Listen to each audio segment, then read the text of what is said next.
Bom dia, damos início aí ao nosso encontro do Clube de Leitura. E hoje a gente vai falar um pouquinho sobre o resto dos processos de reconhecimento, que a gente tem aí alguns deles que a gente já trabalhou na aula anterior, no encontro anterior. E hoje a gente vai falar um pouquinho de decodificação, estudo de palavras e vocabulário visual. Junto com isso, eu coloquei o Ítalo Calvino, não sei se alguém descobriu o motivo de o Ítalo Calvino estar nesse encontro. Mas o motivo está naquele artigo que eu enviei, que eu não sei se vocês tiveram tempo de ler, ele é um pouquinho longo, tem 14 páginas, né? Ou 15. Mas ele tem uma infância aí que ele vai contar um pouquinho pra gente sobre como é a escola na Itália, que eu acho interessante. E vocês vão notar que eles são bem restritos para ensinos de fora, pela fala dele. Quando ele diz que quando ele lia quadrinhos, os balões vinham em branco, porque a criança italiana precisa imaginar. E daí a gente tem o vocabulário visual, né? E talvez por isso que o ensino seja tão diferente, que a Itália não é geralmente citada quando se fala de métodos fora do país. É um dos países que a gente não tem muito contato, né? Então, a gente, falam da Finlândia, falam da França. A Itália, eu não lembro de ter ouvido falar, mesmo porque é uma educação bastante diferente, igual da Inglaterra, que também é bem diferentona. Deixa eu colocar aqui os slides. Coloquei o cidadão na capa, né, para dar um ar aí, mas a gente começa falando mesmo da decodificação. Vou arrumar aqui os slides. E durante eu vou falar sobre algumas das obras. Eu já li aquelas que eu tinha falado para vocês, e daí eu acabei lendo Cidades Invisíveis, né? Que eu até mandei para vocês a coleção da ilustradora. O Ítalo Calvino ele tem algumas restrições na obra, então a gente não consegue ter muitas adaptações dele. A gente tem muito em artes visuais. O La Luna, que é aquele curta-metragem indicado ao Oscar, é uma das poucas coisas que a gente tem dele, e eu acho que vocês devem ter gostado. Pode Jana, falar. assim, quando você fala da Itália, eu lembro do Reggio Emília, né? Que é muito É, falado, as 100 linguagens da criança, né? isso. Que é uma região no norte da Itália e as pessoas falam muito sobre isso, né? Sim, o Sobre Reggio esse. Emília, sim. Mas É, assim, ou falar de. Ah, porque o método de alfabetização é difícil, né? A gente ouve falar é assim a partir porque de. na realidade, Reggio Emília ele não é um método, né? Ele é uma Não, região ele focou lá em vários teóricos, inclusive, né? sim. Então, o que eu sei da Itália sobre educação é isso, assim, que chama a atenção, né, de muita gente. E a gente tem a Montessori, né? Que ela é Sim, a Montessori também. italiana. Mas não é assim uma coisa que você. Que é um método, né? O Montessori, mas não é uma coisa que você fala assim, ah, é uma coisa que eu vou aplicar, que a gente costuma utilizar, né? É uma coisa um pouquinho mais distante do que você falar, ah, é porque o método de tal lugar tá dando certo. Ela já é mais global, né, a Montessori. Uhum. E o Reggio Emília para alguns, né, porque nem todo mundo tem aí o contato. Bom dia para quem está chegando. Vamos lá. Bom, eu dei para vocês um exercício, a gente não vai fazer aqui, né, porque eu sei que leitura é meio constrangedor. Mas aqui, leitura com sons é uma das atividades que são possíveis de fazer com a leitura. E aqui vocês tinham que identificar onde tem sons e no momento do som você para e faz um som. Não sei se vocês conseguiram testar isso, mas as crianças gostam bastante dessa atividade. Eu fiz essa atividade que você enviou. Já tinha feito algo parecido? Não.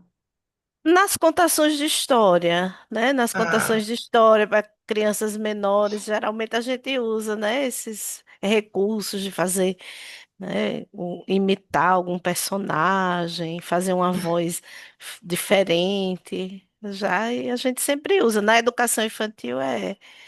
É bem usada essas técnicas aí. Isso vai se perdendo, né, a partir lá do primeiro ano. A gente tem uma perda aí considerável. É, mas é interessante aqui para a criança na questão de compreensão. Então, essa atividade ela é boa, aí, inclusive a partir de terceiros anos, para que uma criança leia, ela pare no momento da interação, né, e a outra criança faça o som.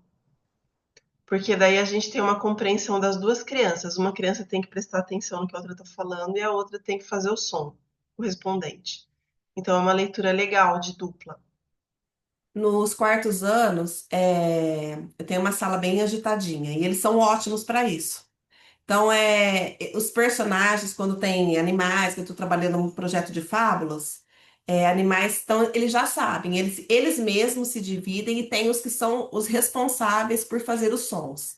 Tem dado bem, bastante certo.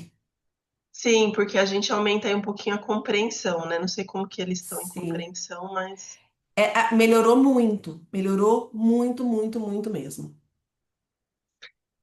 a única coisa é que não é tão fácil achar textos. Esse aqui é o que montei, né? Mas não é tão fácil achar textos que tenham esses recursos a partir do terceiro ano.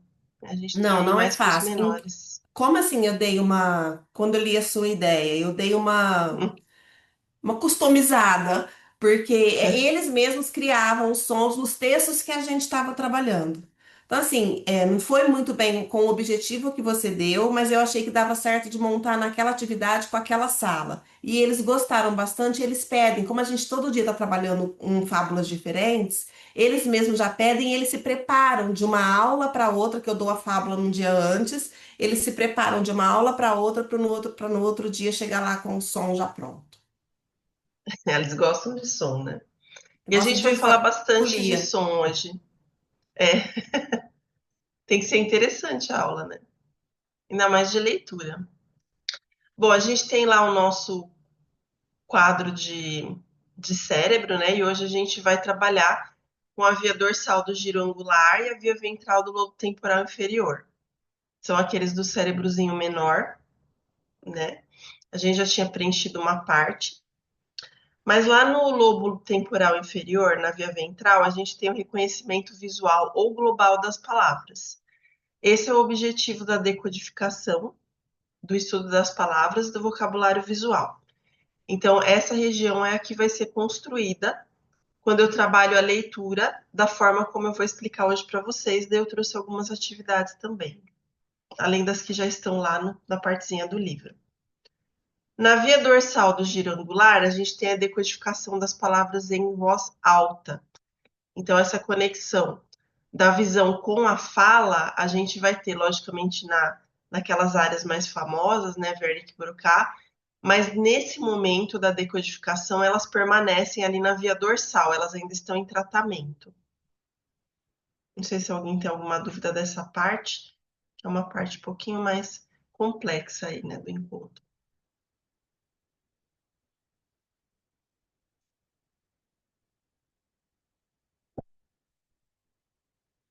Eu tenho aquele caso do meu aluno Marcos Vinícius, que ele é da batata, né? Que assim foi muito icônico na minha vida, não só na minha, mas da diretora, porque ele lia a palavra batata e você perguntava o que o menino tinha lido, o menino falava que não sei ler.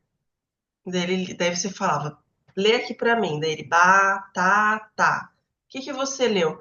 Ah, eu não sei ler. E daí ele ficou durante muito tempo assim comigo. A diretora achou curioso, ela começou a ela falou, vai para a sala, porque estava no recreio, né? E eu vou ficar com ele. E o menino só conseguiu entender quando ele foi levado para a sala de informática e foi gravado o som dele falando. Daí que ele percebeu que ele estava lendo.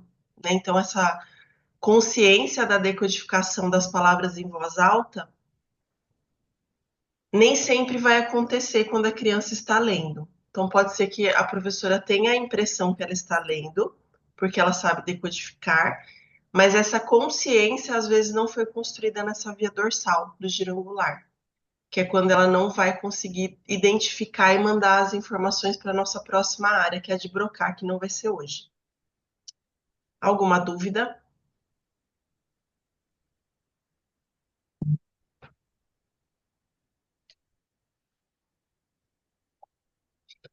E a gente tem uma linha do tempo até aqui, que a gente falou um pouquinho de consciência fonológica no anterior, depois de princípio alfabético, que vai dizer respeito aos nomes, contornos e sons das letras nessa ordem, sem que seja pulado, que é aquela questão do método fônico que eu expliquei. E a gente vai para a decodificação. Na decodificação lá no livro, a gente tem essa historinha aqui da menina que vai ler o muro e ela acaba lendo o murro, porque ela tem o ha, he, hi, ho, hu, né? Ela foi ensinada aí a partir do método silábico. Esse é um dos prejuízos que o método silábico traz quando ele não é bem aplicado. Não estou falando que o método silábico ou a família silábica é ruim, mas eu estou falando que o professor precisa saber quando e como aplicar, né? Porque a gente tem umas adequações. Qual que é o grande problema? Às vezes eu acho até engraçado. Eu coloquei ontem no Story uma pergunta, né? Quais são as dúvidas sobre autistas em sala de aula para eu poder fazer um vídeo. E todos os comentários, as perguntas foram assim: qual método eu uso com o autista? Como se tivesse uma fórmula mágica para trabalhar com autismo, né? Mas a questão não é essa. Me veio à cabeça assim que quais são os métodos que a pessoa conhece a ponto de eu falar um método específico e ela trabalhar com uma criança, né? Então tem uma discrepância aí nessa pergunta, a meu ver, né? Lógico que eu não vou falar isso para a pessoa, né? Para as pessoas ali que. Mas é uma coisa que me veio assim na hora.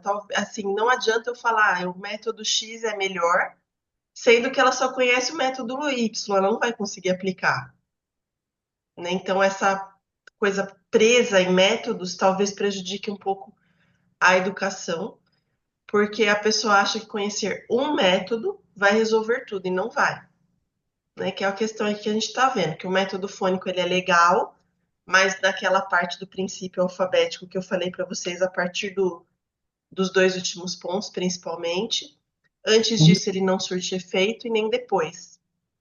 O método silábico já é legal para decodificação, só que quando ele é isolado, ele tem alguns Eu vou problemas. lá que Pode. Pepito tá cedo. Priscila, quer falar alguma coisa?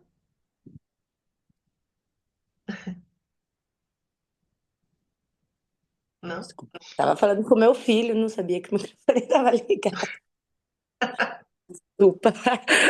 Imagina. Ai, senhor, se vocês escutaram, desculpa, tá? Não, eu escutei parcial só. É que o meu. Gente, eu vou ter que contar, porque senão eu vou ficar com vergonha, porque vai parecer que é uma coisa, mas não. O meu filho acordou e falou assim: ah, eu tô com o pipi suado. Aí eu falei: ai, esse pipi tá fedido. Foi isso, tá, gente? Desculpa. Imagina. Então a gente tem aí essa questão do método que vai Olá, atrapalhar bom um dia. pouquinho, mas ajuda. Eu consulto agora, se nós podemos assim. Isso, não, É somente. Pronto. Eu não sei se alguém ficou com dúvida aqui, se alguém já sofreu essa situação com o método silábico, mas geralmente quem pega a partir de terceiro ano, volta e meia vai aparecer algum aluno com esse problema, que ou ele vai ficar travado na leitura, ou ele vai ler silabando, ou ele vai ler a palavra errada e ele não vai se importar que a palavra está errada, porque para ele a tarefa é ler, não é entender, né? Então a gente tem aí essas questões. E vamos para a decodificação. A decodificação vai ser o processo de decifrar a escrita, transformando em leitura, e vai precisar aí de composição e decomposição, que é uma coisa que o método silábico faz muito bem, por isso que ele vai entrar nesse momento, além dos processos anteriores. Então, quer dizer, se eu trabalhar ele isolado, eu não vou conseguir o mesmo resultado do que se eu tiver utilizado um pouco do método fônico antes disso, né? Até a gente tem aquelas crianças que, inclusive, começam a ter uma consciência quando elas têm o espelho na boca, né? Então, que elas percebem o movimento da boca, que é uma questão aí do método fônico. Aqui eu trouxe um exercício prático, né? Eu quero que vocês leiam essas palavras que estão aí, para a gente poder pensar um pouquinho na decodificação. São palavras em francês, tá? Por que que eu trouxe francês? Porque muito se fala, né, sobre a alfabetização na França, principalmente por causa do Stanislas Dehaene, que é um teórico e um neurocientista francês que ele acha interessante o método de alfabetização na França, embora ele não alfabetize, né? Só para deixar claro, ele só observa. Então, a princípio, em português, eu acredito que todo mundo leria boissons aí, né? A princípio, tá? Daí a gente tem essa palavra, que vocês vão pensar como que vocês vão ler essa palavra.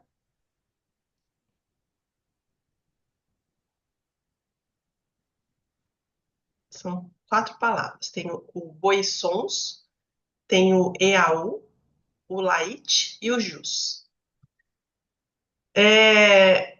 Lendo em português, como a gente tem uma língua que eu tenho falado para vocês muito sobre o idioma, porque ele vai ser um empecilho para a gente utilizar coisas de fora, né? Então, o boissons, na verdade, a gente não lê boissons na França, né? Que é o original. A gente vai ler boisson, porque o i tem som de a, né? E os finais das palavras geralmente não são falados.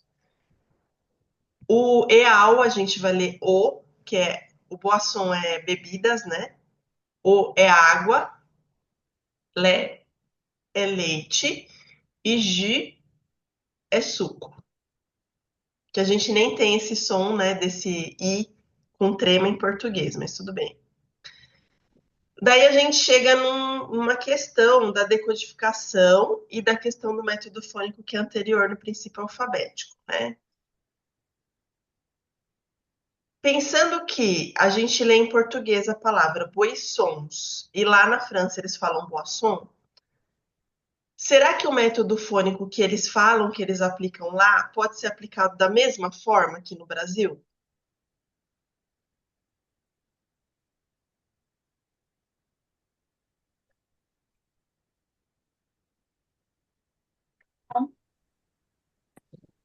Eu acredito que não, Não. Por quê? porque aqui a gente, no Brasil, né, no português, a gente é, pronuncia todas as letras, e lá ele está Isso. pronunciando poucas letras. Lá vocês viram que na hora de falar é bem encurtada a coisa, né? Isso que eu peguei umas palavras assim que ainda são mais simpáticas, mas tem algumas que cortam mais ainda.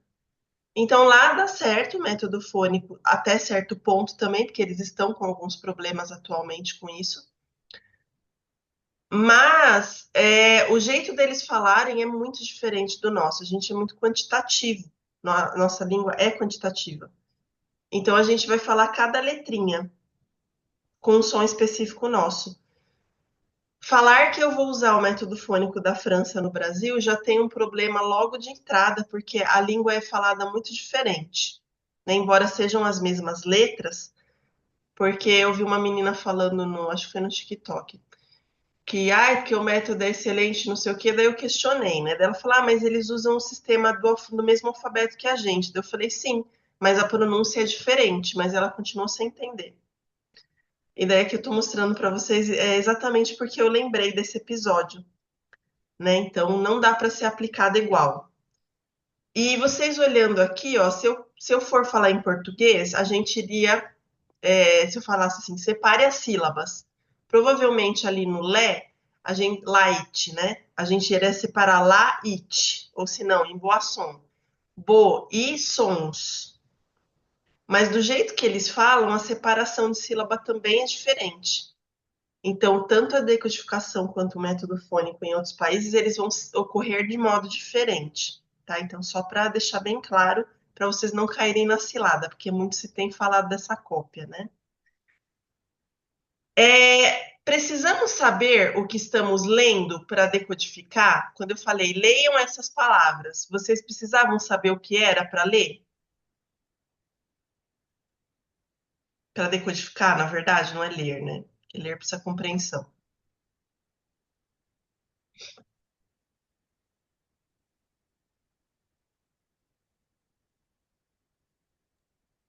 Para ler, eu acredito que não, mas para compreender, sim. Isso, exatamente, Noelle. Essa decodificação, né? Então é quando a criança lê e daí a gente fica meio assombrado, que a criança está lendo, só que ela não sabe dizer o que está escrito ali. Então, numa interpretação de texto, ela não acha, ela não entende. Por quê? Porque ela está decodificando, mas ela não está entendendo. Então, quando eu leio lá o Boi Sons, eu consigo ler dentro dos padrões do português, mas eu não consigo compreender, porque é um outro processo. Alguma dúvida, gente, dessa parte?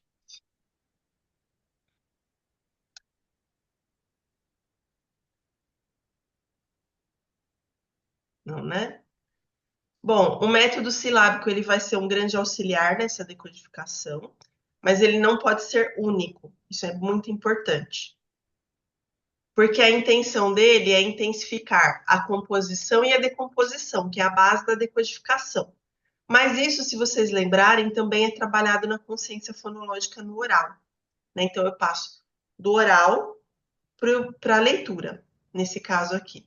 Por isso que é muito importante o trabalho com a consciência fonológica, porque quando eu chegar na decodificação, ela não vai precisar tanto da memorização, ela vai lembrar o que foi feito no oral.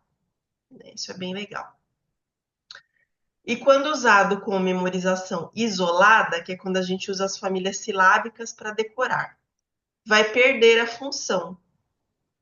E daí ele pode chegar a uma leitura acumulativa, que é aquela lá da tirinha, né? Que a menina vai ler muro, daí ela tem que falar ma, me, mi, mo, mu, mu. Então esse aí é o mu. Daí ela vai para o outro. Ra, re, ri, ro, ru. Família do R, né? Não, ro. Ra, re, ri, ro. Daí ela já passou por tantas sílabas, que é a leitura acumulativa, que ela não vai conseguir chegar na palavra que ela precisa ler. Então é um processo muito cansativo. Alguma dúvida, pergunta? Não? E para tirar esse processo da criança é bem complicado também. Eu ainda não consegui. Isso daí Desde o é início, muito. é um trabalho muito cansativo, tanto ao professor quanto para o aluno, porque ele não consegue entender que não é assim. Ele não consegue, por quê? Porque foi estimulado o hipocampo, que não é uma região de leitura, no processo de decodificação. Então, o que, que o professor que trabalha a leitura silabada, né, o decorar das sílabas vai fazer? Ele vai transferir um processo que seria daquela via dorsal que eu falei para vocês para o hipocampo. Não é a região leitora de decodificação. Isso vai fazer com que cause um prejuízo na hora de ler. Então, o cérebro, para tirar isso do hipocampo, é muito difícil, porque é uma região que está lá no meio do cérebro, na parte mais interna, e eu preciso de levar isso na parte externa. Então, voltar ao processo é muito difícil. Aliás, deveria ser falado na escola, vou ser bem sincera, sobre esse tipo de coisa. Porque às vezes o professor anterior é o jeito que ele sabe fazer, mas não está dando certo. Né? E o Nitidamente não. processo respiratório também é bem importante nessa fase, né, Janaína? Porque eles respiram em hora errada, aí sai silabando, a gente tem que explicar até a forma para ele respirar, para ele conseguir dar entonação na leitura. Exatamente. A respiração ela vai ser primordial e a gente vai ter isso na consciência fonológica. E depois a gente vai ter isso de novo no processo de fluência. E hoje a gente vai falar um pouquinho sobre isso também. Uma diferencinha aí básica na coisa. Vou dar um exemplo aqui. Esse aqui é a atividade que a Priscila gosta. Da pescaria de sílabas. Aqui é uma atividade de método silábico, tá? Não dá para negar que a gente tem as sílabas, mas ela não é feita daquela maneira tradicional das famílias silábicas, né? Então a gente pode utilizar, mas é legal flexibilizar. Aqui é de um material que chama silábico alfabético 3, se eu não me engano. O que as crianças têm que fazer? Observar a figura da pescaria, né? Peraí, vou colocar a figura aqui para vocês. Aqui, observar a figura, que é a sacola. É legal pedir para a criança nomear, porque a gente tem essa questão oral, né, até de consciência fonológica da palavra. E encontrar as sílabas na piscina. Então, ela vai escolher uma cor para essas sílabas da sacola, vamos dizer que seja azul. Então, ela vai procurar o sa, o có e o lá e vai pintar de azul. E daí, depois que ela pintou, ela vai utilizar essas sílabas ali para escrever sacola nos quadrinhos. Aqui eu trabalho a todo momento composição e decomposição, né? Porque eu tenho as sílabas soltas, então além dela encontrar as sílabas, depois ela tem que colocar na ordem.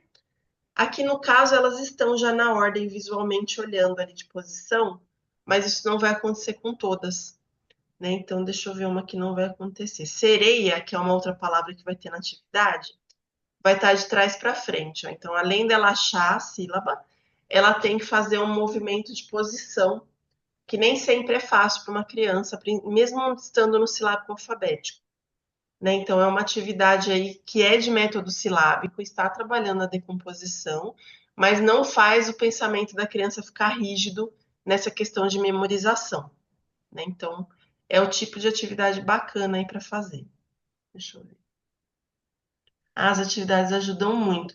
Silábico, a partir de silábico dá para usar. Ali eu coloquei no silábico alfabético, porque é um pouquinho mais longa, né, a atividade, mas dá para utilizar. Alguma pergunta?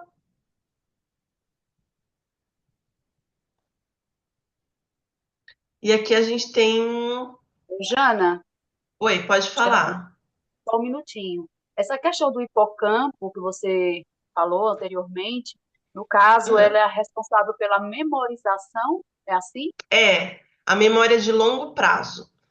E é Entendi. tão forte no método silábico, porque o que acontece? Muitas pessoas que usaram, eu não fui o caso, que minha escola era montessoriana, né? Minha mãe colocou numa escola montessoriana. Mas quem utilizou, né, na alfabetização a cartilha, geralmente se lembra mais das famílias silábicas, mas a cartilha não é só isso, né? Então, a família silábica era bom porque você decora as sílabas. É tão forte essa questão do hipocampo que a pessoa esquece que ali tinha letra cursiva, que ali tinha um repertório de alfabetização antes de iniciar as atividades. A pessoa esquece que ali a gente tem um método de palavração, né? Então a gente tem as palavras, as listas de palavras para leitura, e nós temos também sentenciação em alguns momentos. Então, na cartilha, a gente tem vários métodos, na verdade, ela tirou para todo lado, porque de algum jeito ia dar certo.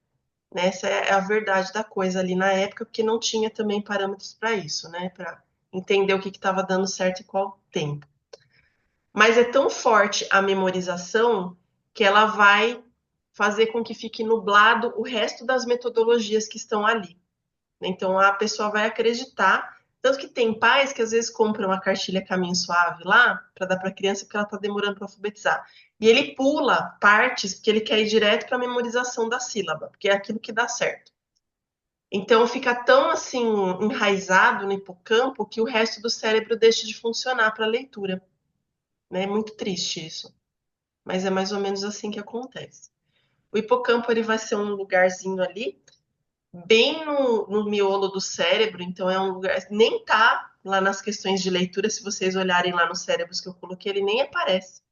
Porque ele assim, ele vai aparecer lá na fluência, no último episódio, por causa da visualização. Mas ele não vai acontecer durante o processo leitor mais evidente, né?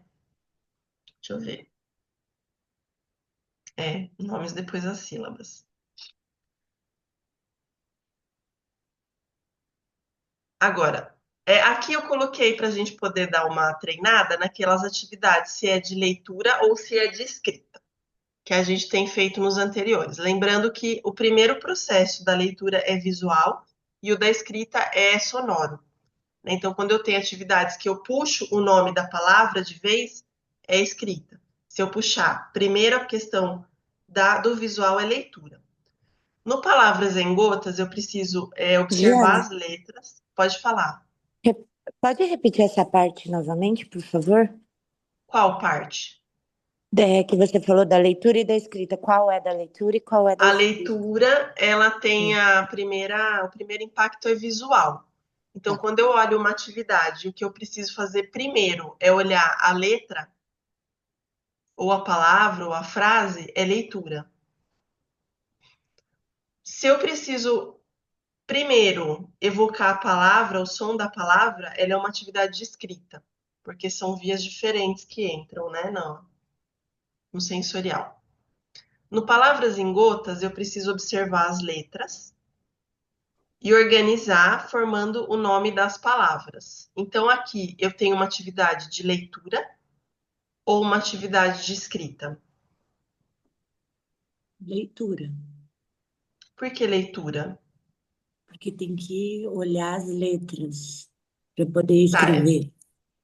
o que eu vou pensar primeiro, na Hum. letra ou na palavra? Ah, não, é de escrita, porque ela vai ouvir o som das palavras falando. Isso. Ele é uma atividade de escrita. Por quê? Embora eu tenha que ler as letras, primeiro eu preciso evocar a palavra. E quando eu evoco a palavra, eu faço com que meu cérebro entre no processo de escrita, não de leitura. Então, quando eu penso caneca, primeiro eu penso na caneca para depois buscar qual é a letra correspondente. Então, isso é um processo de escrita. Talvez a maioria confunda, porque evocar a palavra dá a impressão que é a leitura, né?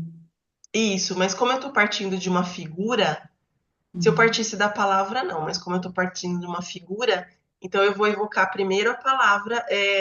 É como se alguém falasse para a pessoa, mas é ela mesma quem fala, né? E o cérebro, ele trabalha de uma maneira diferente que a gente nem imagina, né? Um lado Isso, ele vai controla o trabalhar. outro.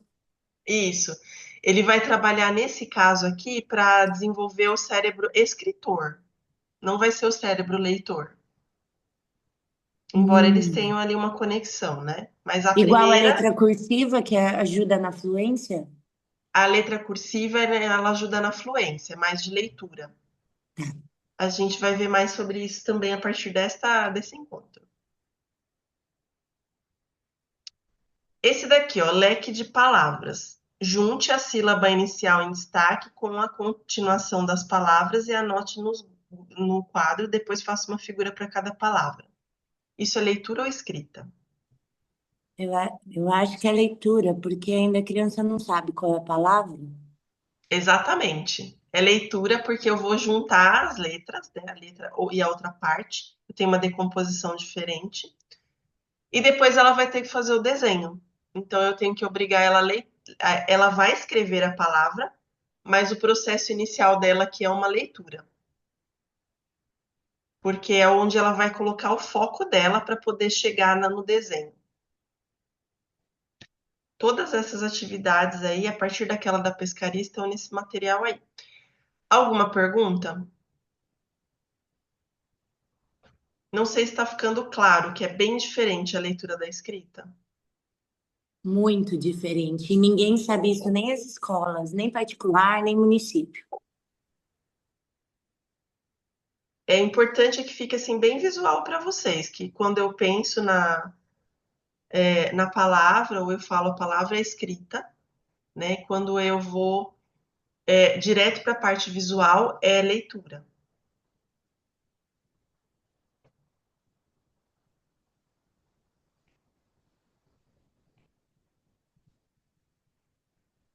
E daí a gente tem aqui uma pausinha com o Calvino, não sei se alguém leu este daqui, esse cidadão, né? Na verdade, até sei. Por que ler os clássicos? Porque eu coloquei duas frases que é uma coisa que ele fala muito no livro, né? Que um clássico é um livro que nunca terminou de dizer o que tinha para dizer. E um clássico, quando relido, traz novas perspectivas ao leitor. As mensagens são diferentes a cada leitura. Que é o caso, por exemplo, do Dom Casmurro. Quando eu li adolescente, eu li de um jeito. Quando eu li na faculdade, eu li de outro. E quando eu li para fazer um podcast sobre ele, eu li de uma outra forma. Então, cada vez que eu leio, eu encontro uma coisa diferente nele. Então, isso é um clássico. Nesse livro aqui, ele traz em torno aí de 13 definições para por que ler os clássicos, né? Os motivos que você tem.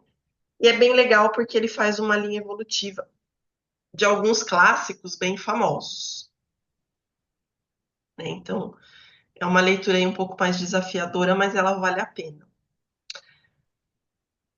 Aqui eu trouxe um exercício no meio para vocês entenderem que, assim, cada vez que você lê de um jeito diferente. Quando uma criança está decodificando, sem compreender ainda, ela vai ler sem o objetivo de entendimento, né? Então, a decodificação, que eu chamo aqui de fossilizada, ela já tem uma intenção de tarefa finalizada. É a criança ler por ler. Não é ler para entender, ou ler por prazer, ou ler para estudar. É só ler porque a professora pediu. Então, esse ler porque a professora pediu é o que atrapalha um pouco aí esse processo de decodificação. Eu vou colocar aqui uma oração, e daí vocês podem ler aí. Ela vai ser colocada por palavras, tá?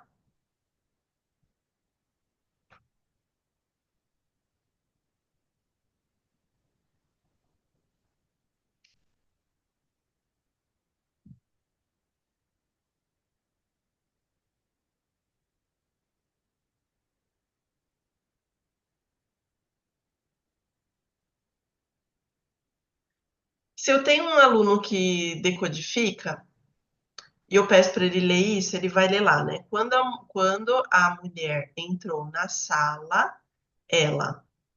E daí ele vai parar, porque acabou. Acabou mesmo, tá, gente? Não tem nada depois disso.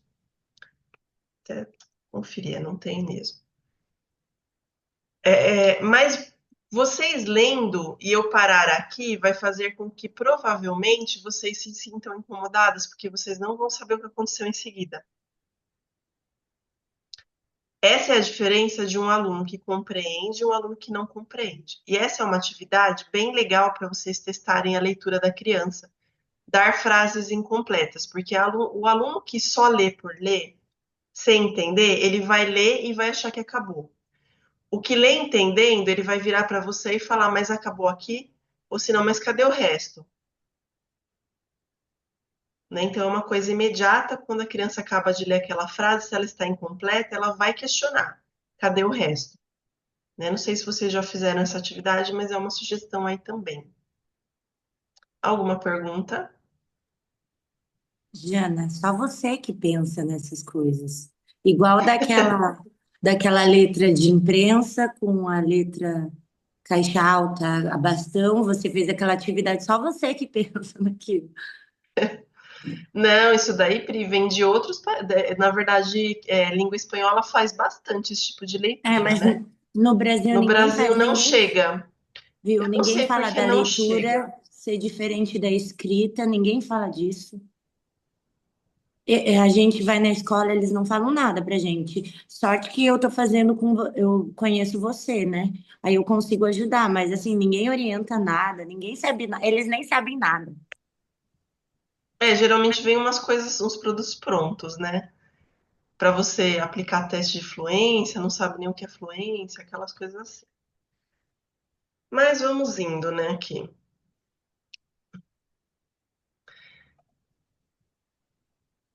Aqui a gente tem um exercício também de decodificação que é bacaninha. Esse daqui, ele vai formar uma palavra, mas geralmente a gente dá a palavra pronta para a criança. Não sei se vocês já deram, a palavra letra a letra.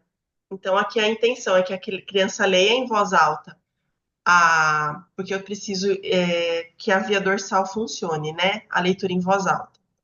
Então, eu vou ler, e daí vocês podem ler aí cada letra, até que forme a palavra, para ver se a criança consegue parar no exato fonema que eu preciso.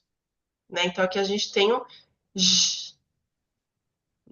Daí você vai ver se o aluno consegue fazer. A gente vai fazer duas palavras assim, tá? Já, jar, jarg, jargã, jargão. Esse tipo de atividade, ele consegue minimizar as questões do método silábico quando ele começa a virar memorização. Porque aqui a criança não tem que ler a sílaba, ela tem que ler exatamente até onde a palavra está. Né? Isso faz com que ela tenha que frear. A gente aciona aí um controle inibitório para que a criança freie a fala até onde está o fonema. Não sei se foi tranquilo fazer, se alguém teve alguma dificuldade, que não é um exercício Muito comum, né? muito interessante, né, Janaína? Não conhecia. E esse é bom que tira a parte da memorização do silabário, né? Isso, é exatamente para isso, Noeli, para a gente tirar esse costume do silabário da criança. Talvez ajude nessas crianças que você tem que silabam, né? Mais uma palavra, ó. A, ab, abs, abst, abstr, abstra, abstrato, abstrato.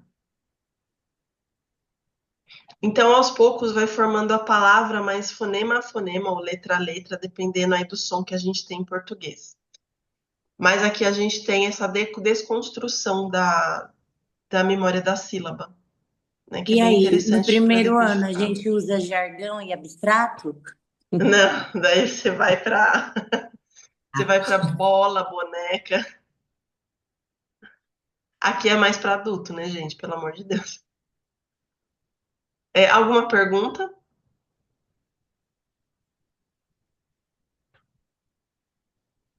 Aqui também dá para trabalhar isso daí com os menores, você colocando uma parte da palavra e ele ter que encaixar em palavras já prontas. Né? Então você deixa palavras prontas em uma parede, alguma coisa assim, ou no chão, e dá pedacinhos de palavras mais aleatórios, sem ser sílaba, né? Para poder encaixar em que palavra que encaixam essas duas letras, por exemplo. Então você tem lá bola. Em vez de colocar o B e o O, você coloca o O e o L. E daí ele tem que encaixa na bola, mas também encaixa no bolo. Né? Então, para a criança perceber que pode ser utilizado aí também outras palavras. Eu acho que eu tenho, deixa eu ver se é aqui ainda que eu tenho um outro. Esse daqui é um outro exercício de decodificação para os um pouquinho maiores. Nesse caso aqui, a gente tem um quadro que não é de sílabas, a gente também tem sílabas nele. Mas aqui a gente vai ter algumas formas de trabalhar. É uma coordenada. Então, quando eu falo, por exemplo, flores, quais coordenadas eu posso utilizar que tenham uma parte da palavra? Flores.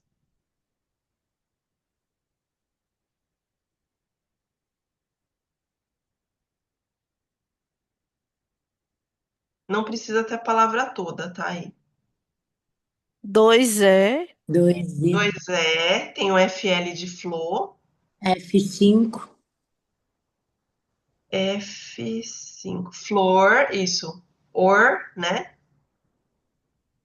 Tem mais um que dá para B1. T3, B1. B1, esse.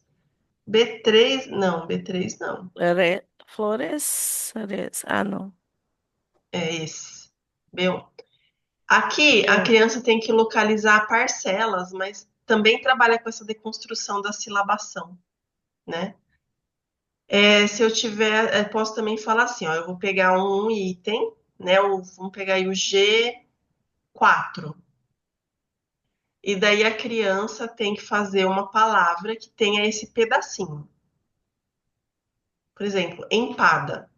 Pode estar no começo, no final. Jardinagem, tá no final. Né? Você pode, inclusive, pedir para ela, ó, tem que estar no começo, tem que estar no meio, tem que estar no final. Então, esse quadro aqui ele é bem legal para as crianças maiores aí. Alguém tem alguma dúvida? Vocês querem mais exemplo? Jonas, as palavras que tem que estar completas ou pode. Não, é Não, só um né? pedacinho mesmo. Vai estar um pedaço. Ah, tá. Então Muito bom, entendi. muito legal. Nossa, dá para fazer uma brincadeira muito legal. Priscila e o Lúdico. Mas no, mas no caso, eu tenho que dizer quais são as palavras que eu quero, né? Nem sempre. Você pode. Tem os dois lados. Ou você fala a palavra, né? Então, vamos lá. Eu quero que você ache um pedacinho que tenha na palavra exceção. Hum. Em qual coordenada tá? A4, não? Exceção. 4. Exceção. Tá certo, 4. Não, 4. Deixa eu ver se Peguei tem uma outro. forte, né? Não, essa É, daí. é 3. É Tem. 3. Tem. E3 tem o E do exceção. É. E o E4 também, né? Porque a É gente tem lá o 4. que. É 3 e é É, 4, é. isso. Então eu posso pegar só um pedacinho. Porque aqui eu trabalho, além da questão leitora, eu vou trabalhar também essa desconstrução da sílaba e vou trabalhar com ortografia para as crianças maiores. Por isso que eu trouxe com sílabas, pedacinhos mais difíceis, né? Vamos pegar um outro aqui, ó, quer ver?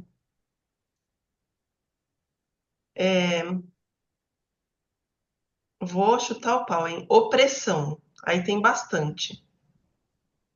Não vai formar a palavra inteira de uma vez, mas ele vai formar por partezinhas. C1. C1, Depressão. 5A, 5A, tem um o B, PR,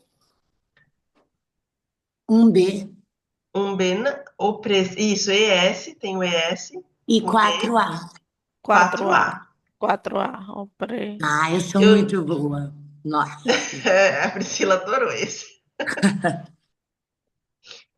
Então dá para assim, às vezes até uma coisa que você nem tinha pensado, a criança fala, que nem aquele um B, eu não tinha pensado quando eu falei em opressão, porque eu olhei primeiro para o PR. Quando a gente monta, primeiro a gente olha para um quadrinho, é fatal. Mas as E as crianças às vezes crianças É. acham, adoram atividades assim que tem que ir buscar, pensar. Nossa, elas adoram. então. Agora, o contrário, né? Isso é quando o professor dá a palavra. O contrário, você dá a coordenada e a criança que tem que evocar a palavra. Né? Então, o que você faz é uma leitura. O que a criança vai fazer primeiro é a leitura, porque ela precisa visualizar na palavra o que você pediu, e depois ela evoca uma questão mais da palavra. Né? Então, se eu falar assim, ó, F3, você vai olhar o que tem lá e você que tem que pensar numa palavra com isso. Hum. Eu obrigo a criança a ler, porque senão ela não consegue chegar na palavra. Daí você só fala um ou você vai falando as outras? Não, é só um nesse caso, Só porque senão fica muito um. confuso.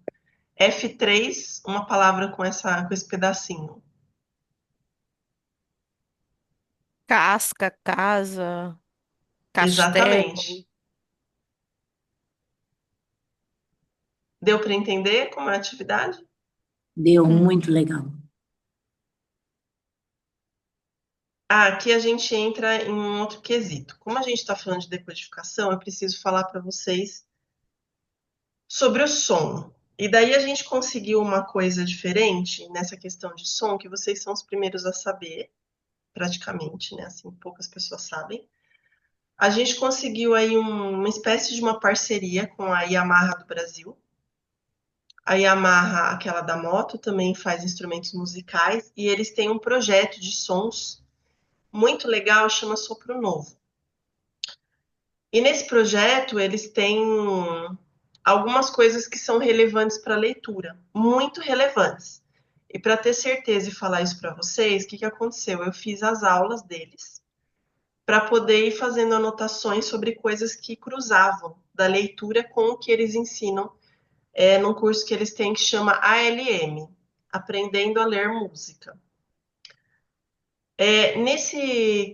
Nesse curso, uma das coisas que eles falam é sobre som e ruído, que é uma coisa que eu trouxe aqui para vocês, porque também tem a ver com a leitura. Mais para frente a gente vai falar nas redes sobre a parceria para vocês saberem mais. Mas aqui a gente tem duas imagens bem relevantes. Espera aí, está entrando aqui para mim. Notem que a imagem de cima ela é diferente da imagem de baixo. O que vocês notam de muito diferente? A de Acho que o cima, tempo, o tempo, né? Um tempo assim mais calmo e um tempo mais rápido. Acho que é isso. a de cima tá Linear, vai, isso, mais. volta. Ela tem um padrão, né? Mais Isso, é. organizada, O de né? Mais cima, organizado. Tá A o de parecendo o altura cima do tá som, elétron mais do Janaína. Smith depois harmonioso, que né? ele fica independente, tadinho. Agora vocês É, estão gostando, né? Falei de música. o de cima, na minha opinião, tá mais harmonioso. O de baixo tá totalmente Isso, em harmonia. isso. É, Quando quem eu vi entende essa de música parte, sabe, né? Harmonioso aí, ó, tá vendo? A amiga dela tem a É. palavra certa. quando eu vi isso na aula, né, do professor Silvio, foi com o professor Silvio lá de Teresina que eu fiz a aula. O que que eu lembrei, né, que é a diferença entre som e ruído. Por que que vai ser muito importante para nós aqui na leitura? Porque a gente tem o som e a gente tem o ruído. São representações concretas do que é um ruído e o que é um som. O ruído é quando você não entende a diferença de leitura e escrita, praticamente. Também pode ser associado com uma aula bagunçada, na minha opinião. Né? Então, eu fui fazendo algumas pontes entre a aula dele e o que a gente tem aqui. O ruído ele explicou mais ou menos assim, né? Dentro ali do que ele precisa ensinar. O ruído, por exemplo, é quando você arrasta uma cadeira e o pezinho faz o som do ruído, né? Ele também é um som, só que ele é um som desorganizado. Então, o que acontece? Esse ruído da cadeira arrastando, eu consigo imitar, mas eu não consigo reproduzir padronizado, não organizado na cabeça. Então, eu faço uma imitação. Não é igual um som, porque o som ele vai ter um ritmo, né? Então, o que é um som? O som é, por exemplo, da ambulância, que a gente tem ué, ué, ué, a gente tem um padrão, né? Então, isso eu consigo reproduzir o som. O ruído eu só consigo imitar. Então, essa vai ser uma grande diferença quando a gente trabalha a leitura. Quando eu não sei o que é ler, eu trabalho como se fosse um ruído no cérebro da criança. Quando eu sei o que é ler, ela vai se tornar um som. Então, eu consigo organizar aquelas ideias na cabeça da criança. Né? Então, o ruído vai ser irregular e o som vai ser padronizado. E vai precisar de ritmo. Então, esse ritmo é o que eu preciso conseguir na decodificação. Mas precisa ser um ritmo que a criança consiga fazer parcial de várias formas, não só com a sílaba. Alguma pergunta? É isso mesmo que eu penso, do ritmo. Quando a criança lê, parece que tem um ritmo e ajuda quando você fala em ritmo, ou quando eu faço entonação, ajuda muito a eles entenderem. Isso, a entonação ela vai aparecer ali na fluência e tem muita similaridade aí com esse ALM que eu falei para vocês.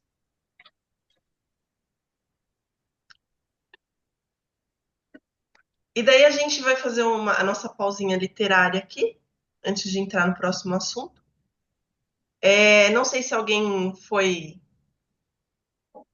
corajoso e leu Os Amores Difíceis, que vai falar sobre vários tipos de amor aí com Calvino. Vai falar sobre vários tipos de amor. Um deles, ele chama de amor de ausência.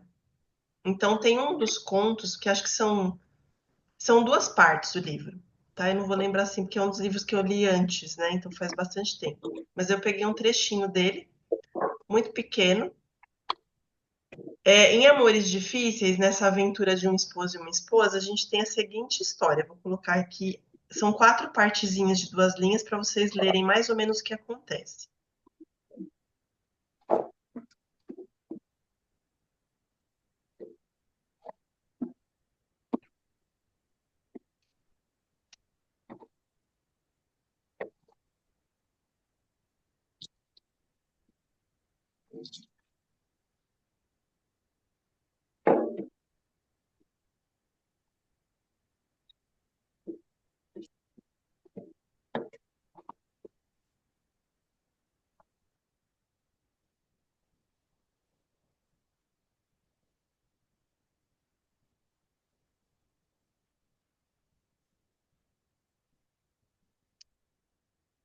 Ah, aqui ele ficou igual, né? Aqui eu acho que eu copiei, mas ele ficou igual. Agora que eu vi, gente, eu olhei várias vezes. Mas assim, quando a esposa chega, é que ela faz? Ela vai pro lado do esposo para ela poder sentir o cheiro dele, né? Então a gente tem aí, em Amores Difíceis são muitos contos e cada um deles vai falar. Tem o conto que fala do soldado que tá no trem e daí ele fica assediando uma viúva, né? Que é o amor assanhado. Então ele tem vários tipos de amor. Esse daqui, ele tem um filme, na verdade não é totalmente, porque é proibido, né, a adaptação de Italo Calvino para a tela, mesmo porque ele acha que a pessoa tem que imaginar a literatura, então ele tem algumas restrições para a obra, mas mesmo assim tem um cineasta italiano que conseguiu fazer uma adaptação dentro do que foi possível. Não consegui achar para vocês, é difícil de achar essas coisas no Brasil, né? Mas se chama Due, recebeu prêmios aí numa mostra italiana recente, né? Porque ele é de 2024. E vai ser mais ou menos essa história que foi contada ali do caso do esposo e da esposa. Né? Então vai contar ali. Ele é desse jeito, com cara de velho mesmo, tá? Filme antigo. Mas aparentemente é um filme que parece tá bem assim próximo, que é a mesma questão aí do La Luna, que eu dei para vocês assistirem, que é do Cosmicômicos, né? E o La Luna é um filme que dá para usar com as crianças também, é um curta de nem chega a 7 minutos. Eu acho que vocês devem ter achado interessante. Eu acho uma graça o jeito que ele faz lá a questão da lua.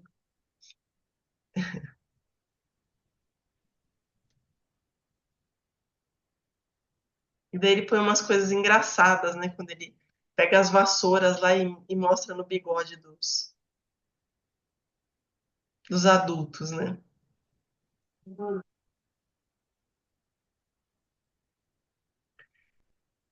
E dentro desse livro aqui tem uma frase bem importante para a gente passar da decodificação para o estudo aí das palavras, né? Essa frase está em um dos contos. Tranquilo, em perfeita paz de consciência, folheava as revistas semanais ilustradas, imagens fragmentadas de uma vida veloz, frenética, onde procurava algo daquilo que o levava para adiante.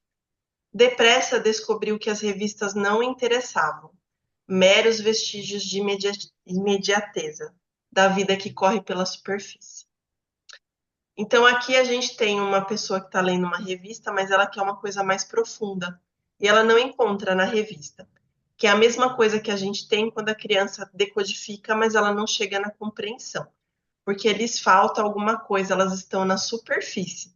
Então eu acho que é um trecho aí que dá bem de encontro com o que a gente vai em seguida. Porque no estudo das palavras, vai ser a análise dos padrões que irão facilitar a decodificação. Contribui para a automatização. Enquanto a criança precisa usar o hipocampo, vamos voltar lá no hipocampo, que eu acho que vocês vão gostar dessa parte. A criança que precisa usar o hipocampo para evocar as sílabas que ela lê silabando, ela vai usar o hipocampo que deveria estar focado em lembrar o que ela leu para decodificar o que ela leu. E esses dois processos não podem acontecer ao mesmo tempo. Por isso que a criança que silaba, ela tem dificuldade de compreender. Porque o que deveria estar fazendo a compreensão, a fluência, está fazendo a decodificação. Então, eu transfiro de lugar no cérebro o processo. Nesse caso, que eu não automatizei, vai fazer com que a criança utilize a memória. Daí você tem a impressão que está automatizado, porque ela fala lá, mame, mi, momu. Ela não está automatizada, ela só está usando uma repetição de memória, né? E uma outra coisa que ajuda na automatização é a linha da leitura. A linha da leitura, quando a gente fala de cursiva, olha o assunto aí que volta quando fala de leitura, né? Para aprender a cursiva, a letra, porque a gente tem as pré-letras que são as lolitas, né? Mas qual que é o meu ponto de referência da cursiva? Como que eu sei, como que eu devo escrever aquela cursiva? Visualmente falando. O Eu vou movimento, ensinar o movimento, e esse movimento tem que respeitar o quê? o padrão da subida.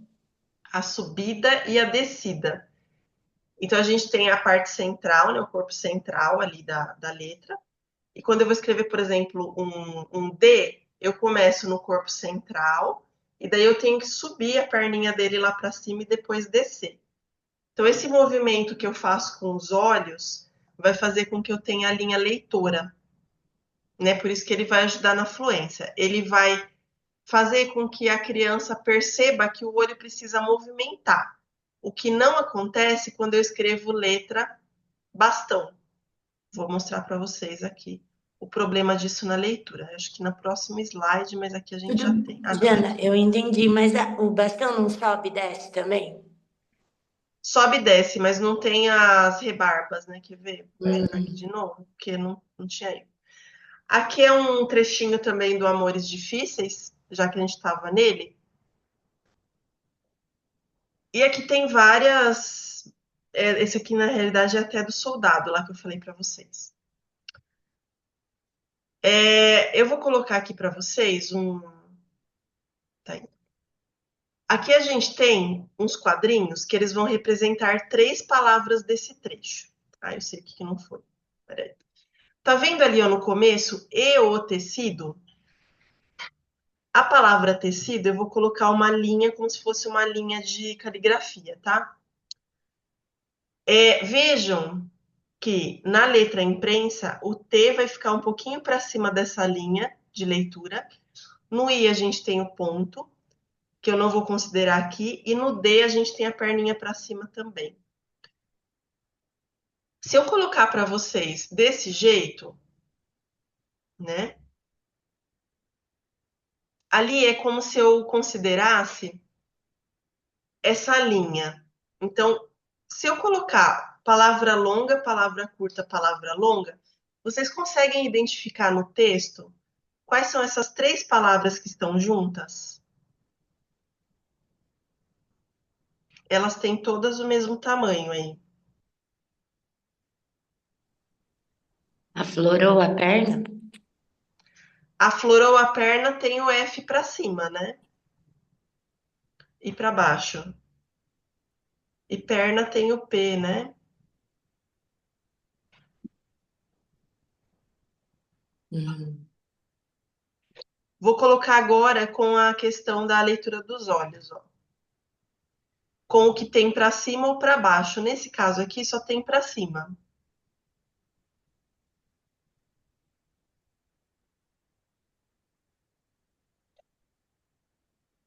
Calma, calma.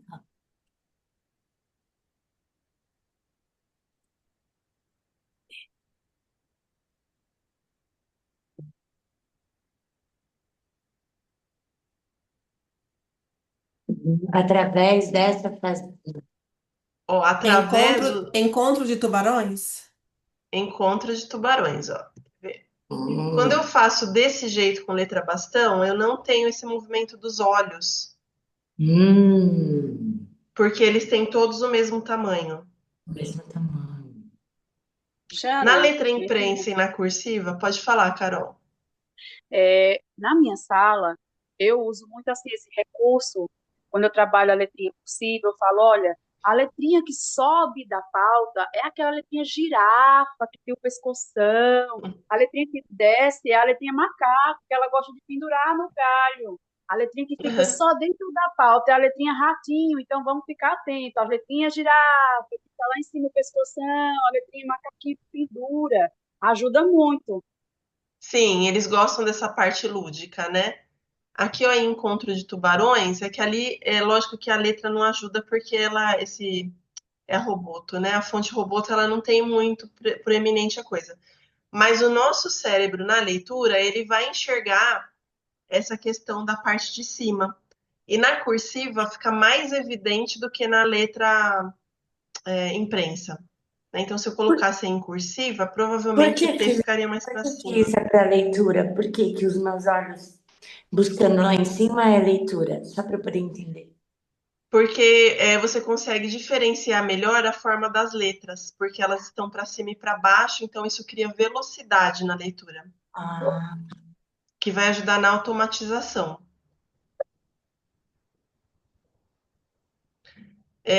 Geralmente, quando a criança lê mais nessa letra bastão, ela tem uma velocidade diferente da criança que lê na cursiva ou na E imprensa. qual área mesmo é essa, por favor, no cérebro? Essa daí já vai começar a ir para o hemisfério direito, que é uma coisa que não acontece na letra bastão. Na letra bastão, a gente tem o acionamento só do hemisfério esquerdo. Quando eu começo essa questão de para cima e para baixo, é a girafa e o macaco, que nem a Carol falou, eu vou para a questão do hemisfério direito. Não apareceu ainda ali, mas vai aparecer na fluência. E tem a ver com ritmo, música, criatividade, não é? Tem a Por ver com isso. isso. Ainda não apareceu aqui nas nossas aulas porque a gente está em processo de reconhecimento. Então, lá naquele cérebro que vocês têm, ainda não tem essa parte. Quando eu chegar na parte de fluência, é que vai fazer toda a diferença eu ter dado isso para a criança. Desde cedo.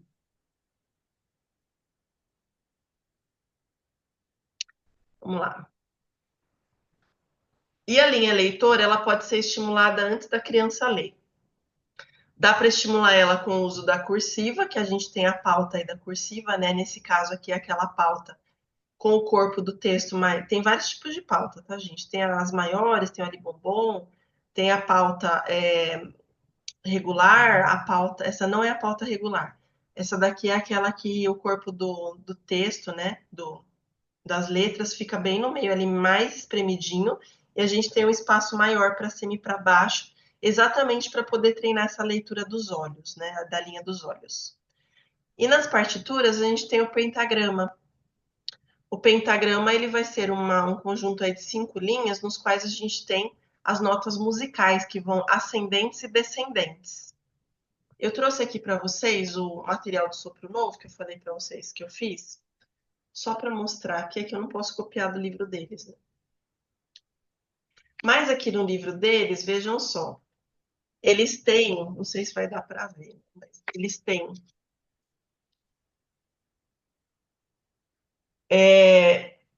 quando a gente fala para cima, a entonação e para baixo aqui, e também tem coisas, né? Tem um outro aqui. Não, aqui é para trás. Aqui. Eles conseguem representar a leitura com os movimentos ascendentes e descendentes, ó, que é bem legal. Mas o que eu quero mostrar para vocês, ó, linha, espaço, linha, espaço, linha. Primeiro eles trabalham com uma linha única dos olhos, que é uma linha só para as notas. E depois eles passam para o pentagrama. Cadê? Pentagrama. E daí no pentagrama vai explicar aí a questão das 5 linhas, né? Como que funciona para a leitura. Quando sobe o olho e quando desce o olho, o que que você faz? Ó, quando sobe o olho e quando desce o olho. Então, isso também vai aparecer muito em partituras, né, que é bem interessante. Tanto que quando tem os estudos de cursiva, eu já falei em outros cursos de cursiva, que ele aciona o hemisfério direito e o mesmo movimento da educação musical convencional é o movimento que o cérebro faz com a letra cursiva, que vai influenciar na leitura. Então, crianças que têm acesso à musicalização também têm mais facilidade para ler depois.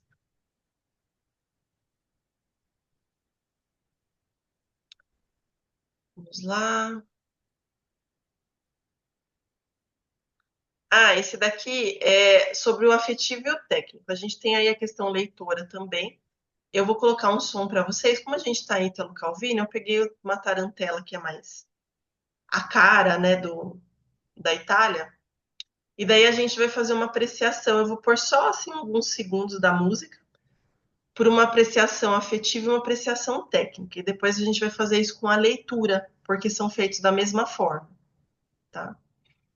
Deixa eu pegar aqui o site do YouTube, né? Vou acionar a música aqui. Cadê? Som.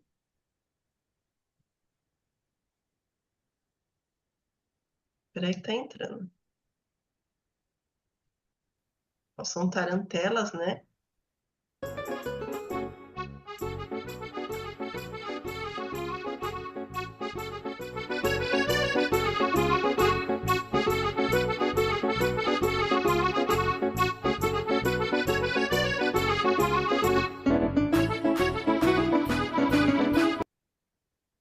Quando eu faço a apreciação afetiva, é o que eu sinto enquanto eu ouço aquela música.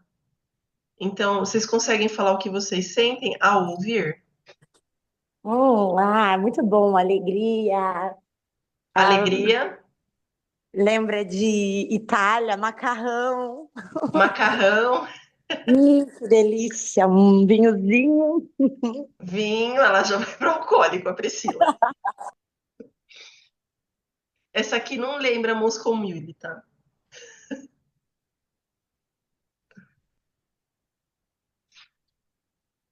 Alguém mais? Por mais um trechinho.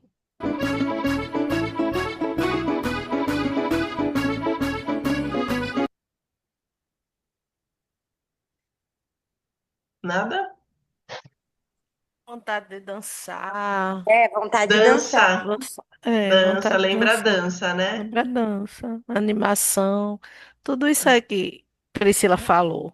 O É, corpo já mexe, já. O corpo já, já. já Então, a Tarantela, ela é uma música aí que traz algumas memórias afetivas, para cada um vai ser diferente, nenhuma resposta está errada.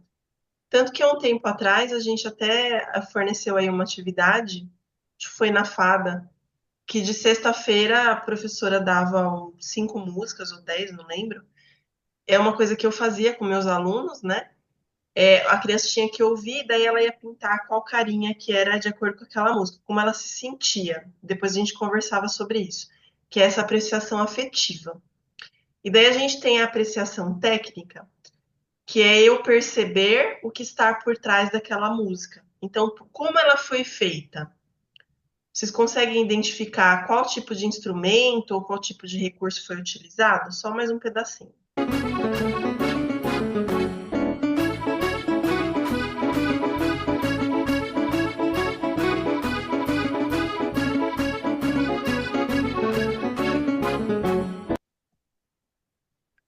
instrumento. Não precisa Ai, falar exato, pode ser assim, você me Sei corda, lá, sopro, um pandeiro, um pandeiro. pandeiro, Teclado, né? Teclado. teclado, eu tô ouvindo um contralto.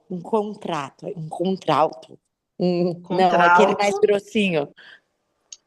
Então, a gente tem o agudo é o mais fino e o grave é o mais em sons, né? O grave é o mais grosso.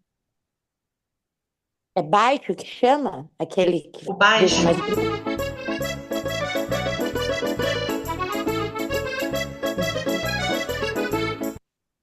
Ai, aquela lá que sopra, não sei o nome.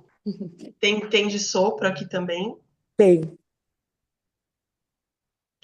Então, É vejam, de- a gente tem aí a apreciação afetiva, que é o que a gente sente quando a gente lê, e tem aqui no caso do som da música, né? Mas a gente vai fazer com a leitura. E o que a gente entende daquilo que está fazendo ali na música ou na leitura. No caso da música, lógico que com uma pessoa que realmente trabalha com isso vai falar, olha, tem lá até umas coisas esquisitas, né? Fagote, aquelas coisas, aqueles instrumentos que ninguém fala. Mas a gente, mesmo não tendo conhecimento musical, quem não tenha, vai identificar que tem essa questão do ritmo, que nem a Adriana falou, pandeiro, porque realmente lembra, né? Às vezes não é nem um instrumento pandeiro, mas é alguma coisa próxima, né? Algum instrumento que faça o mesmo tipo de som, assim. Deixa eu voltar lá. E daí a gente tem essa diferença do afetivo e do técnico. Na leitura, isso também vai acontecer. E para a gente poder testar isso, eu trouxe um trechinho do Barão das Árvores, né? Quando eu falo assim, ó, e mesmo que, nos últimos tempos, a força de estar em meio aos livros ficara com a cabeça meio nas nuvens, cada vez menos interessado pelo mundo ao redor, agora a leitura da enciclopédia, certos belíssimos verbetes como abeille, arbre, bois, jardin, faziam-no redescobrir todas as coisas em torno como novas. Se eu pensar na parte afetiva, o que que essa leitura traz para vocês?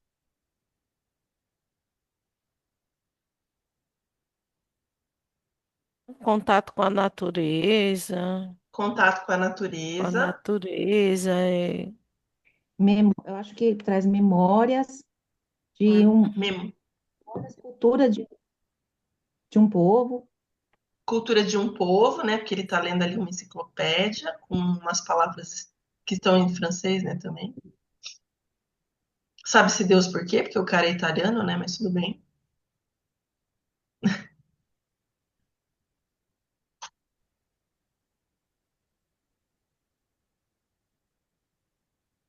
Não sei, uma leveza. Leveza. Agora, na apreciação técnica, para vocês entenderem onde eu quero chegar, aqui, por exemplo, para mim, logo que eu li isso daqui, eu já finquei ali nessa parte do ficara.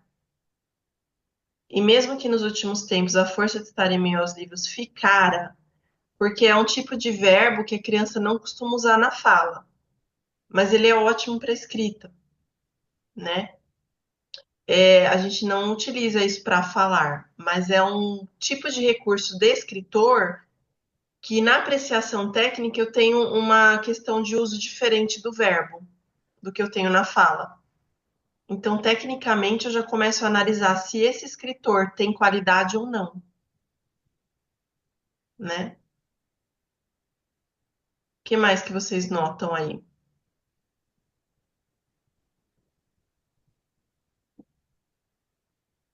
Uso desse- esse cara.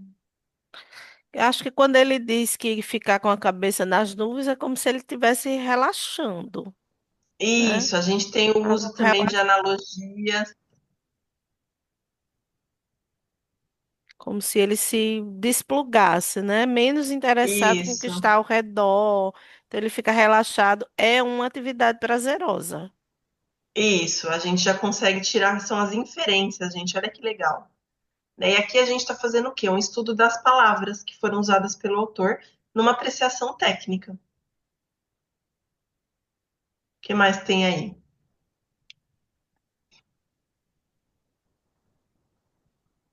E aí, quando ele fala certos belíssimos verbetes, né? Traz aí uma apreciação do intelecto, de descobrir coisas novas, né? De ser atraído por descobertas, por pesquisa. Isso. A gente tem a palavra verbete, né, que não vai falar palavras. Então ele tem umas trocas também interessantes. Tem belíssimos, que é superlativo, né? Então ele começa a usar assim de forma que a gente não costuma utilizar no dia a dia, que é uma coisa muito acadêmica, que a gente precisa trazer para a sala de aula.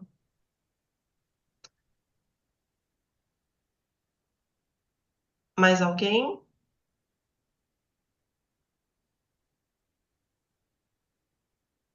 A afetiva é mais fácil. A É. técnica precisa de um pouquinho de treino para fazer, né? Então você começa. Até legal nos próximos livros vocês começarem a perceber o jeito que o cara escreve na hora de ler. Porque esse jeito é o que vai fazer você compreender de forma diferente o que ele leu. Né? O Calvino é bem bom nisso daí, mas o próximo também ele tem uns lances interessantes. Aí, só para vocês saberem, lógico, a Bé é abelha, árvore é árvore, boa é um falso cognato, que a gente chama, quer dizer madeira, parece boi, né? E jardim é jardim. Deixa eu ver aqui. Ele demora um pouco para sair a tela para mim.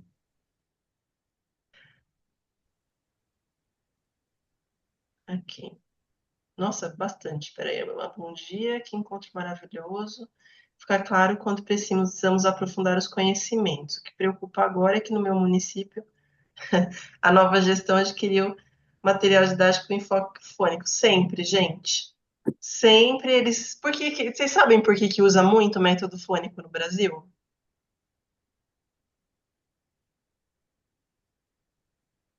Eu cheguei a essa conclusão Porque recente. dá a falsa impressão de que a criança já está lendo, né? E no Brasil tem esse desafio de alfabetizar, de sair Isso. lá dos índices, né? De Isso. analfabetismo. Então, eu cheguei também à conclusão que é porque a gente, no geral, não conhece outras metodologias. Como ele foi muito difundido, o método fônico, quando fala em alfabetizar, automaticamente a pessoa lembra, método fônico. Né? Porque teve toda aquela questão comercial lá da Jardine, quando ela entrou com as boquinhas, que até o governo pegou na época, né? Então ficou muito difundido. Então, quando fala método, o que a pessoa vai escolher? O que ela conhece. Ela não vai escolher uma coisa que ela nunca ouviu falar, né? Porque, Janaína, a verdade é que no Brasil, a educação, quem trabalha com a educação não estuda. Os cabeças pensantes que estão Não, lá em cima, eles não estudam. E a não. gente que está aqui embaixo tentando fazer a diferença, está buscando conhecimento, ainda é criticado nas formações. Vírus. Ah, é assim mesmo. São Quanto usados. mais você sabe, menos você é ouvido, né? Parece. É, É bem típico mesmo, né? Nossa, a gente vai chegar no livro do Brasil ainda. Eu vou trazer para vocês, vai ser o último, tá? Só para. Eu acho que é E celular. sobre o estudo das palavras é isso, essa apreciação técnica, você perceber a linha da leitura, a questão das partezinhas da Pessoal, palavra. pessoal, Minha é a Oi? questão. minha bola. Pokebola, bola. Pokebola, bola. Pokebola, bola. É Pode porque, falar. na minha opinião, né, no Brasil, a educação não é uma prioridade. Não, não, Não é. nunca foi, né?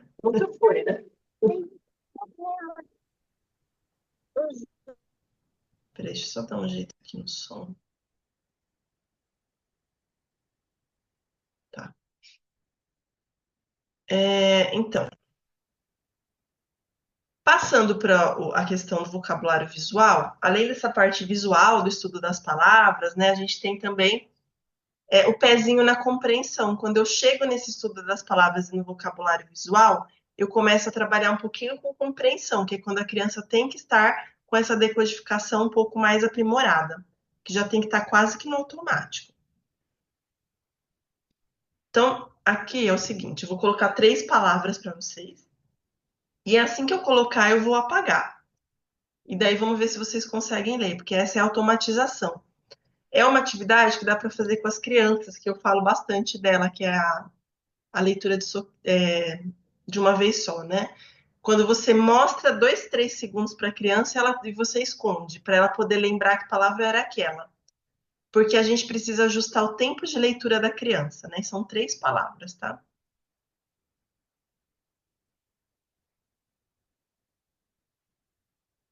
Não sei se todos conseguiram ler, mas são as palavras que estão aí em destaque, que eu tirei do livro dele, O Visconde Partido ao Meio.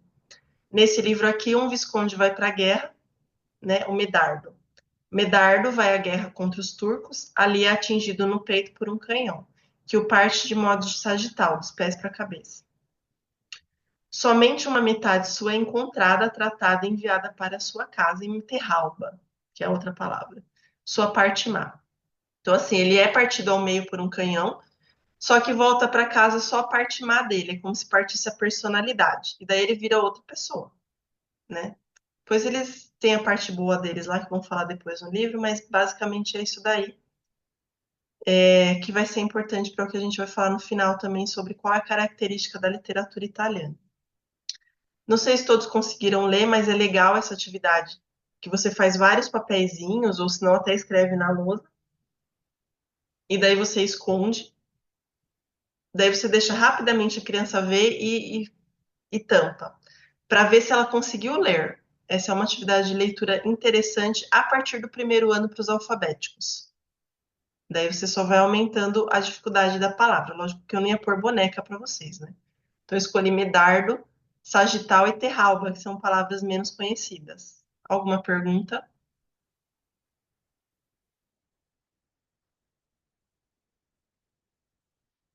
Não?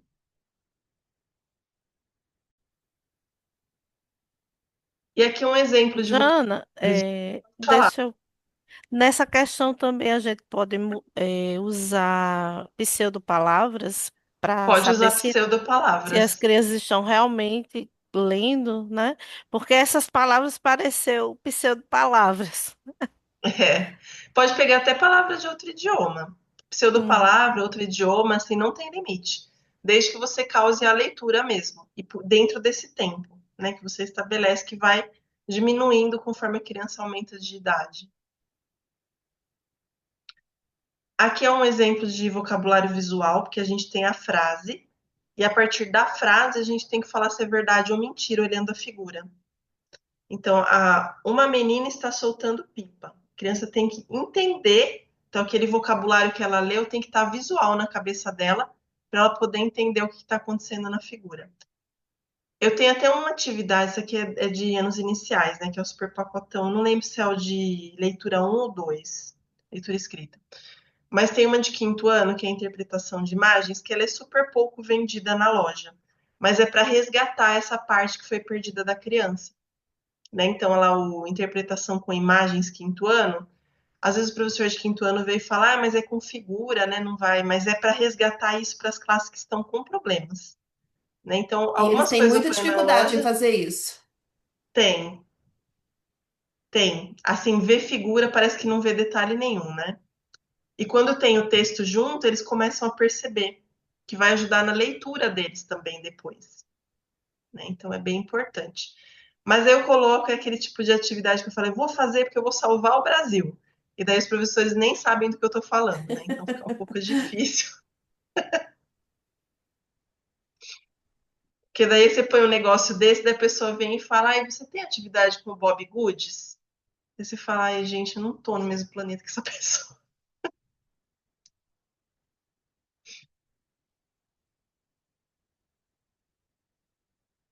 Deixa eu pôr aqui, daí que demora um pouquinho. E daí a gente tem, dentro daquele estudo de Colômbia que eu falei para vocês, a Universidade de Colômbia, né? Eles têm lá também habilidades de estudo de palavras e vocabulário visual dividido em duas partes. Até o segundo ano, segundo o estudo deles, a criança tem que ter dominado o reconhecimento global, que é quando a gente olha a palavra e sabe o que é, aquelas palavras quase que de memória. As palavras de frequência, então, que ela vê mais, que provavelmente é aquelas que trabalham em primeiro e segundo ano, né? Boneca, bola, carro, caminhão, coisa assim bem simples.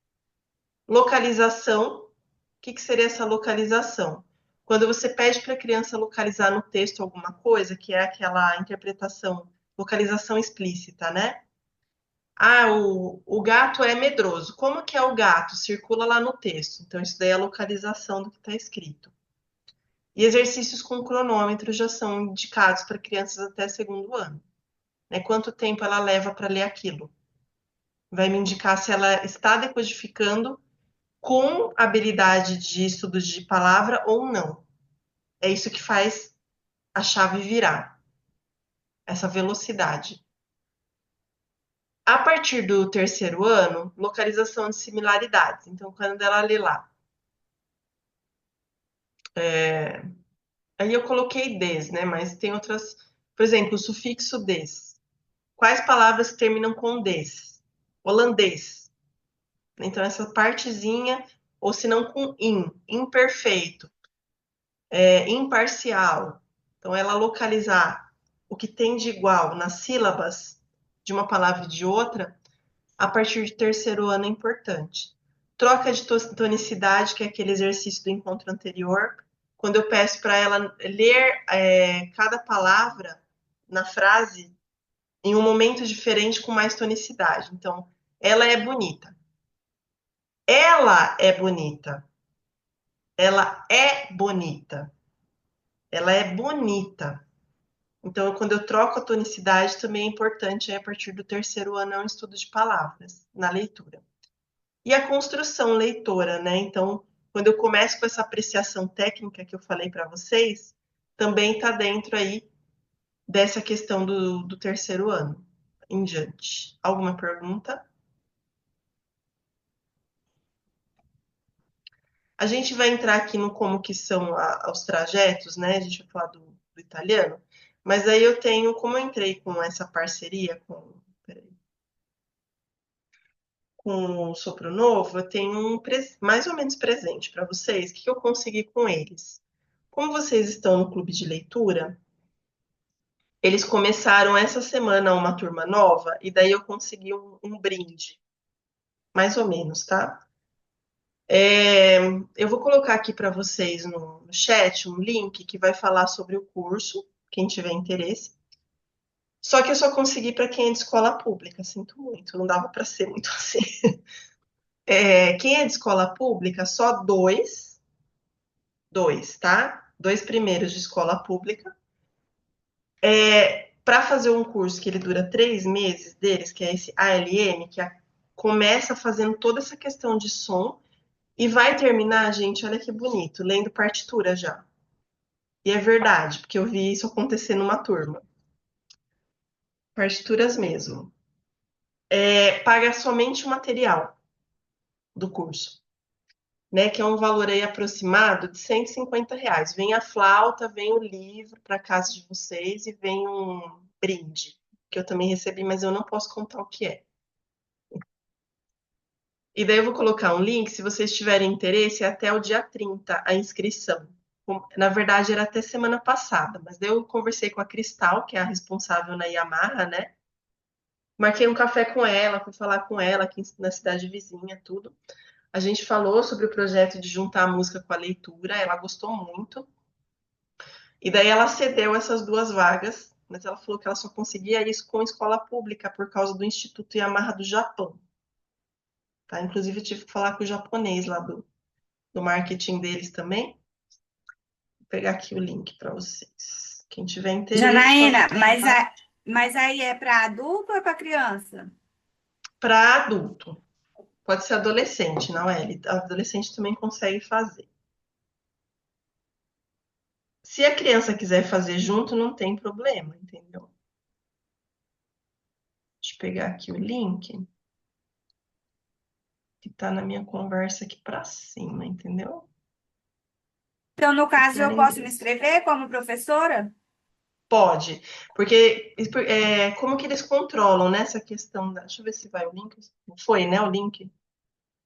Vejam se funciona, por favor.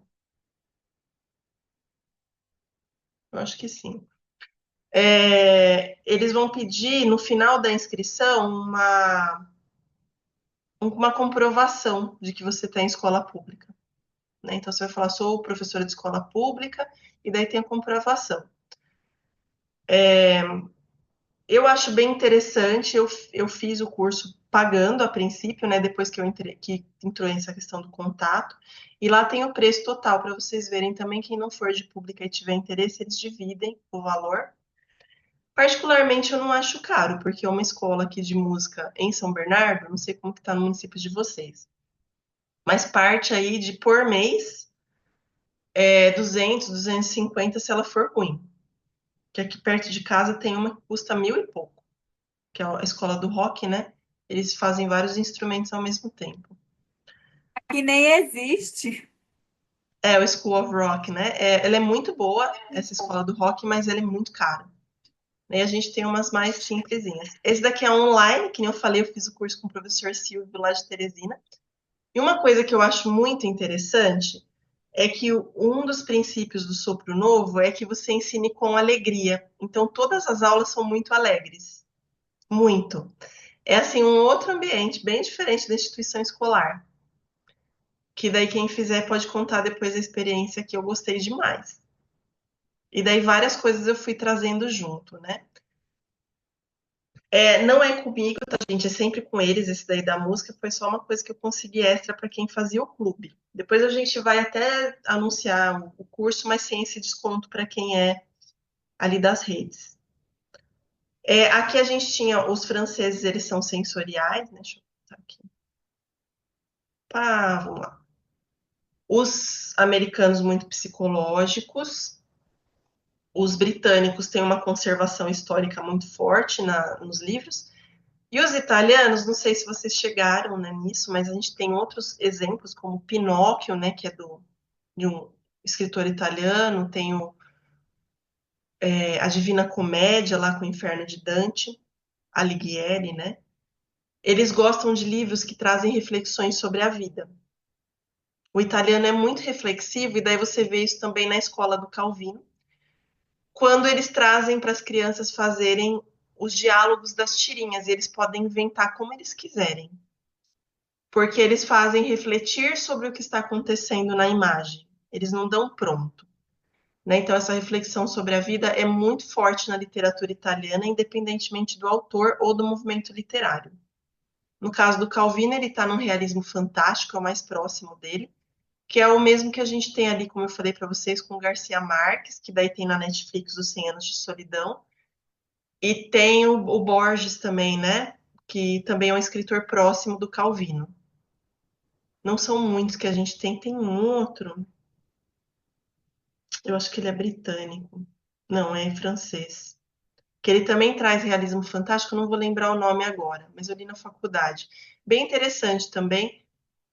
O La Luna, que é aquele desenho que eu mostrei para vocês da Lua, ele está totalmente dentro do realismo fantástico, que é uma coisa que não existe, mas que ele explica fatos da vida com esse realismo, né, que não existe.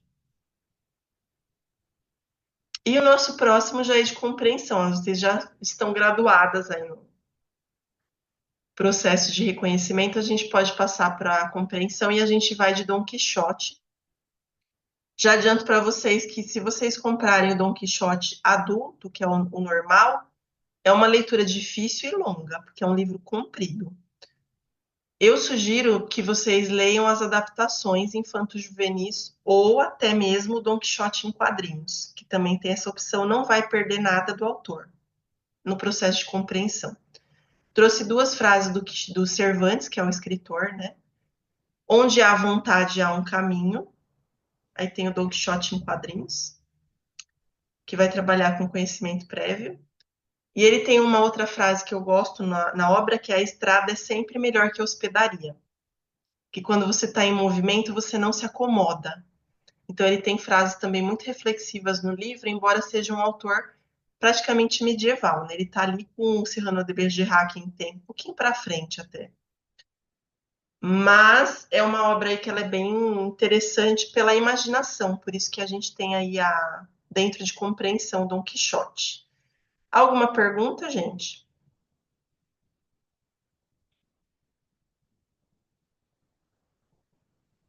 Comentário? Janaína, eu tenho uma que não está nesse curso, pode? Fale. Quando que você vai fazer o curso sobre o PEI? O PEI já vai ser logo, em breve. Necessitamos muito. O PEI já está aí no forno.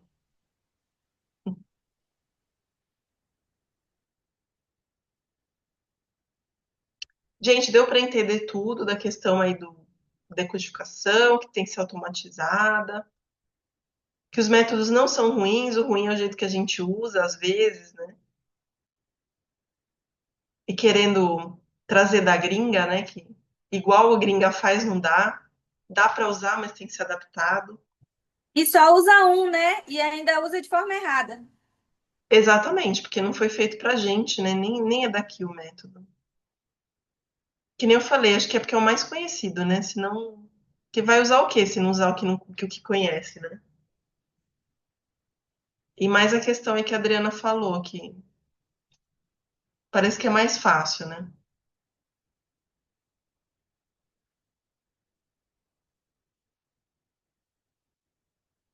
Então, espero que tenham gostado e depois tem a gravação lá para vocês. Até mais, bom final de semana e até o próximo.